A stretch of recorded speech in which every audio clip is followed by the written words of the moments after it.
And we're back with more Autistic History and the Autism Wars. This is part 9.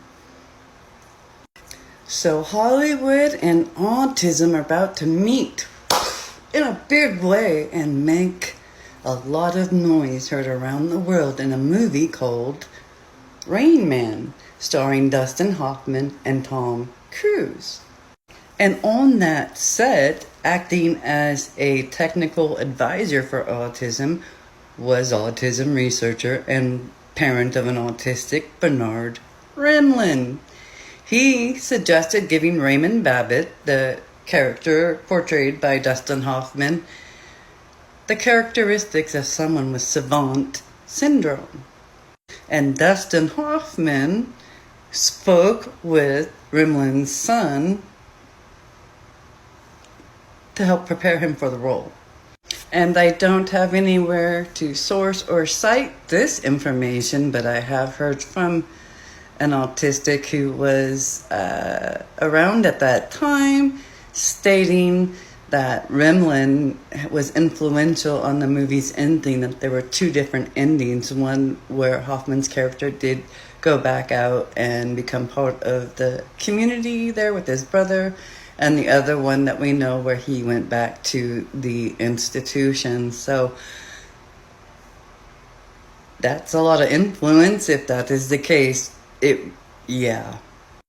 Regardless, Rimland did have a lot of influence on this movie and their representation and portrayal of an autistic. But what do we know about him? We talked about him a bit in earlier episodes in his instrumental advocacy work in breaking the myth of refrigerator mothers theory with the autism community and Ivar Lovaas back in the 60s and 70s. So here we are in the 80s, and he is an autism researcher that is known internationally at this point. And we talked about these researchers being shady. Well, this is another one who, like I said, did something really great with helping to dismantle the refrigerator mother's theory and the harm it was causing, but then went in turn to invent a myth about autism we are still fighting today that is unbelievably entrenched, it seems like, in our communities, and it's just... So with different researchers, we have different belief systems at this time for autism, and Bernard Rimland had some very specific beliefs he wanted to research and investigate and to prove true. So what were those? Well, let's take a look back in history a bit deeper on Bernard Rimland than what we have discussed before. So yes, he was absolutely instrumental in helping to break the refrigerator mother's theory, but for autistics, boy, we've sure got a lot of work in front of us to help break this man's control in the narrative even today. So I'm going to share a bit more of the background of Rimland, but keep in mind in this era, autism organizations are being launched by parents who have specific belief systems on what the cause and cure of autism are. And so they're going to rally around their autism belief going forward. And so if one organization or one group of parents believed in one way and it was different than another organization and that group of parents, and they believed another way, they would absolutely fight with each other at this point, because everyone wants to get funded for research and everyone wants to be the loudest, most controlling voice for the narrative of autism at this time. There is so much for them to benefit from if they are that one. So let's just pause that here for a moment because we're going to see a lot more of that here coming up really soon in the 90s and the 2000s where it just explodes. But before we get there, let's talk more about Rimland.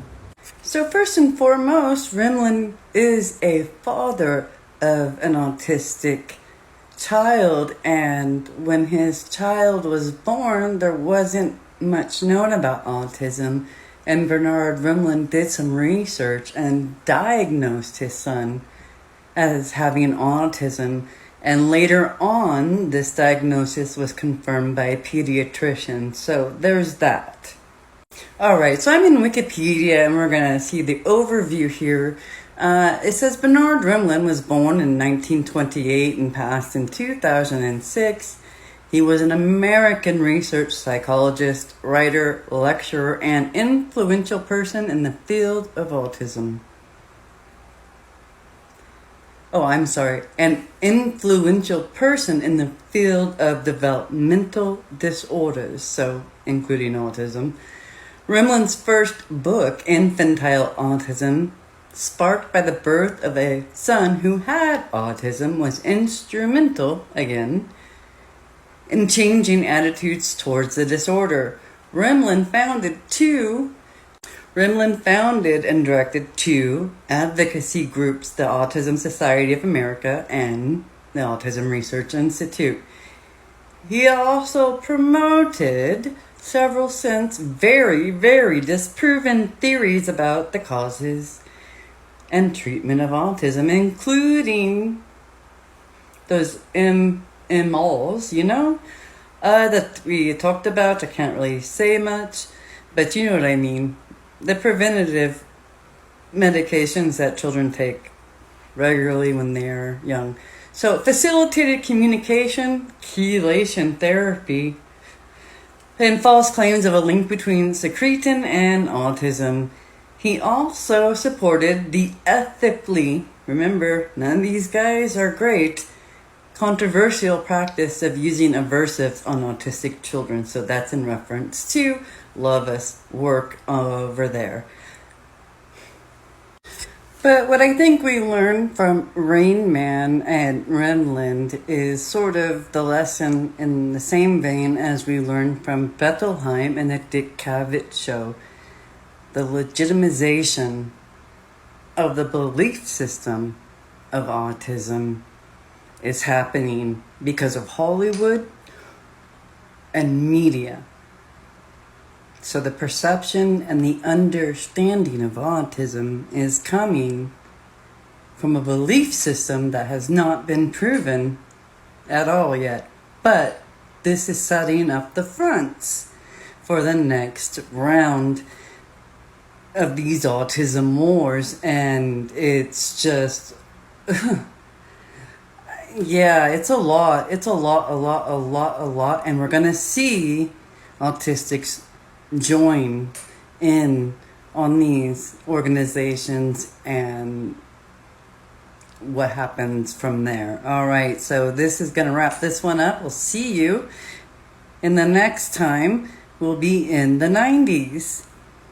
Yep, we'll be in the 90s, and we'll talk a lot more about the rise of parent-founded autism organizations and the effects that they've had on our legislation, our healthcare, our education, our support, our services, and everything else that we are dealing with today stems from back then. So, yep, more autistic history soon. Thank you for joining me.